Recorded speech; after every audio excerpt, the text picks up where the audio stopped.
क्यों बा हो? कहाँ गया ये भैया? इनके क्यों बा हो? ना भैया क्यों बाटे ना छगड़ी भैंस खोले यहाँ लगे यहाँ चरावे। ठीक बा भैया, अगर रही है ना तो बता दिया गांव के प्रधान आ रहे हैं हमारे खिया आज नेवता बा। और भैया इनके घर क्यों बा पेंटर के? हाँ हमारे भाजी है भैया। बुलावा। हे भाजी बाहरवा निकला प्रधान है। अरे सुना है दुल्हन है सुना।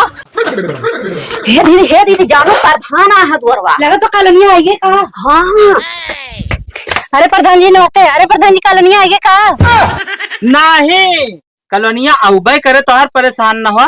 हम घर बनवाए हैं वही घर भोज करते कुल घर तोहरे नौता वा चुलिया उखाड़। भगवती काटू हमार घर गिरत बार है ठिकान ना है और पानी भर के धारन भाई के कोने बैठी थी 5 साल का भगवती काटू कलवरी ना देता अपन घर दे तल्ला बने का ये चुलिया उखाड़ कर अपन चुलिया उखाड़ दी होला बनवा लगन बता बताएंगे भगवती काटू मार मार भागिन जाए भगवती काटू ना तार बड़ा तो एक कह दिया भाई आया हां चुलिया उखाड़ कर